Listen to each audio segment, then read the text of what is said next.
Hello everyone, this is Ninja Girl Sakura here, and it is time to review Yashahime Princess Half Demon, episode 15, Farewell Under the Lunar Eclipse. Right off the bat, this is probably my favorite episode so far of the series. I loved it. Mainly because of Inuyasha and Kagome. They are my favorite couple in all of fiction. I adore when they're on screen together. I love their relationship so much. And we got to see more of it this episode. It was so good. Plus, it answered two major questions that we have been having. One in which we kind of knew the answer to, but I'll get into that later. But, yeah. The episode starts off with Hosenki II creating another black rainbow pearl. Or getting it back. I forget if he had to remake it, but whatever. He makes a black pearl, gets a black pearl, and he also has Izaoi's Rouge, which now Moroha has. But yes, he has both things, and he wants to take them to Inuyasha and Kagome, which he does. And yeah, Inuyasha's, I guess, kind of happy to have them back. And Kagome is like, oh, isn't this great? Now we have two of your mother's keepsakes. And with the pearl, we can actually go to your father's grave and pay him our respects. But Inuyasha being Inuyasha, he's bad at showing emotions. So I was like, ha! Like I care about that stuff. And he puts the pearl back into his eye, which Hosenki is kind of horrified about. But he's like, it's my keepsake, I'll do what I want with it. Because, like Kagome instantly says after that, he's just so bad at showing his emotions. She knows him so well. They're just, oh. I love them so dang much. But yeah. Kagome then goes inside their little house, which is very cute. And Hosenki asks to see Inuyasha's adamant barrage with Tetsaiga. And he's happy to show it off, because, you know, he's a bit of a show-off sometimes. But he ends up ruining the roof of their house, his and Kagome's house. So Kagome comes out and it's like, Inuyasha? Sit, boy! And it was hilarious, and rightfully deserved, because not only did he ruin the roof of their house, but Kagome is pregnant at the time, or maybe she isn't at that exact moment, but yeah, so he kinda deserved it that time. Yeah. We then have a little bit of a time skip, where it seems that Rin is giving birth to the twins. Yes. Which confirms kind of what we already knew. That yes, Rin is the one Toshomuro ended up getting with. Yeah. Some people are okay with it. Some people are horrified. Personally, I'm in the middle. Because I saw it coming. A lot of people did, I would think. But I can also understand why some would be really creeped out by it. I mean, Rin was the only human Toshomuro ever showed any, like, affection to, or showed that he cared about, really. But, yeah. The only reason I'm even somewhat okay with it is because it seems that Rin was already an adult by the time they got together.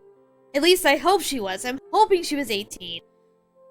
They never state her age, but I'm gonna hope she was. I mean, we definitely already knew Kagome was. She's probably older than that in Yashahime because she was 18 when she got back to the feudal era at the end of Final Act and married Inuyasha. So she might be in her 20s now. Doesn't matter, but the point is, I hope Rin is an adult. Seems like she was, so I'm somewhat okay with it. So yeah. But to help Rin with the birthing process, Sango goes to get Kagome. And yeah, this is when we hear her talk about being pregnant. We hear Kagome talk about it. And Sango's like, how are you doing? How do you feel? You know, because she wants her to be careful and kind of take it easy. But Kagome's like, nah, I'm fine. I'm not even suffering from morning sickness yet, and you can't even see my baby bump, which I wish we could have. Because that would have been adorable. And even more adorable still would have been if we had a scene of Inuyasha just touching her stomach, feeling Moroha kick. I would have died. But we didn't get that, unfortunately. So, yeah. Rip that idea. Who knows, maybe in the future. I still want an episode showing when Moroha was born, but we probably won't get that. Anyways. But yeah. Hearing Kagome is fine. Her and Sango head over to Kaede's hut, where Rin is, and help her have the babies. And it seems to go well. And Rin is the one who names them Towa and Setsuna. So yeah. And they're very cute, very adorable little babies. And yeah. Then, Sesshomaru comes in, and yeah, takes the twins, like we heard about from Kaede anyway, for the rite of courage and cowardice. So yeah. And he leaves them in the forest, but has Jokin put up a barrier. So that will supposedly protect them. And he planned on bringing Rin there later as well. We don't know what happened with that plan yet. But, yeah. At some point later, we see Riku approach Kagome, though. And he tells her about this comet that is approaching. That many years in the past, Toga and Hidemaru had taken care of before. But it's coming back now, and yeah.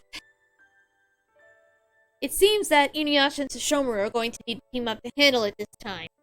When Kagome asks why, Riku explains that it's because Hidemaru, if he wakes up, is very dangerous, he does not like half-demons, and he would also come after Kagome and Inuyasha's child as well, which horrifies her to the point where she's grabbing her stomach like, oh god, no, not that. So, yeah. Oh boy. So, she basically agrees to talk Inuyasha and Sesshomaru into teaming up. Which apparently works, because on the day the comet approaches, we do see Sesshomaru at his mother's place, which we haven't seen in a long time. So, yeah. He's there, and then Inuyasha's there. And they do work together and use their powers to stop the comet, get rid of it. And Kagome praises Inuyasha for doing well, and yeah. They then go home. And I guess some point later, Moroha is born. But before any of that, we see Hidemaru has woken up anyway. And apparently his sister, named Zero, who had a prediction that a half-demon, or something that's not a demon, I think she just said half-demon, would be his downfall. And she basically tells him that, yeah, Lord Sesshomaru has taken a human as a wife, Inuyasha has a child of his own approaching and about to be born, and yeah, oh boy. So, obviously, he ends up going after them, which we saw in episode 8. It switches to that part of the story, with Kagome sending Moroha off, and yeah, her and Inuyasha standing together, and they say flat out, we will never hand Moroha over to you. My heart. Oh. They would do anything for their child, obviously, which any parent would. But, yeah. Sesshomaru is there, with Hidemaru. However, he's not there to attack them. He actually, strangely enough, takes the Black Pearl again, only he seals Inuyasha and Kagome inside of it. So apparently they're at Toga's grave still to this day. Wow. But as bad as that is, I'm glad they're alive. That is what I was worried about. They are alive, thank God. And hopefully that means we'll get them out of the Rainbow Pearl, and they can see their daughter again. Please. But anyway, so that answers what happened to them. They're alive, but they're sealed inside the Rainbow Pearl, the Black Rainbow Pearl. Which Hidemaru finds odd that Sesshomaru would do it, but yeah. that kind of started their little rivalry, which is still going on, that the girls are having to deal with. But yeah. And then we see where Moroha ended up after she was taken away. She was taken to Ayame and Koga. So, aw, they took care of her, which is really sweet. So yeah, and that's kind of where the episode ends. That answered several questions we had. 2 major ones. There's still a little bit of stuff that we need clarity on, but I'm just so glad to have answers at last. So, yeah. For me, 9 out of 10 episode, I'd say. Very good. I enjoyed it all. Especially Inuyasha and Kagome just being adorable. They are. I absolutely loved it. And the lengths they would go to for their daughter. I knew they would, but yeah, it's just... It's heartbreaking that they're sealed away from her, but as long as they're alive. And hopefully they will be back. Sooner rather than later. But yeah. Great episode. Absolutely wonderful. Now, for the episode 16 preview, from what I can tell, it might be showing some of Moroha's childhood. There's an older lady-looking member of the wolf demon tribe, I think, who I guess was kind of her caretaker. Maybe. And I guess they're gonna show her learning to use the rouge, maybe? That's what it looked like, or maybe she's gonna teach her some other way to use it. Or maybe Moroha's gonna want to learn how to last longer when using it, because she can only go 1 minute until she runs out of strength, and it overwhelms her. So, yeah. It seems like it's gonna be interesting. I'm all for a Moroha-centered episode. Believe you me. So, yeah. But I think that will do it for this episode. I adored it. I thought it was wonderful. And I'm definitely looking forward to the rest. Episode 16 should be great, hopefully, since it's going to be Moroha-centric. And yeah, I look forward to the day when hopefully Inuyasha and Kagome can be with their daughter again. Please. I need that for my brain. I need it for my sanity. I need that to happen. I need them to be a family. Because I will die of adorableness when I see that happen. But yeah, that will do it for this video. If you enjoyed it, leave a like, share it around if you want. If you want to follow me on Twitter or support the channel on Patreon, both links will be in the description below. And all that good stuff.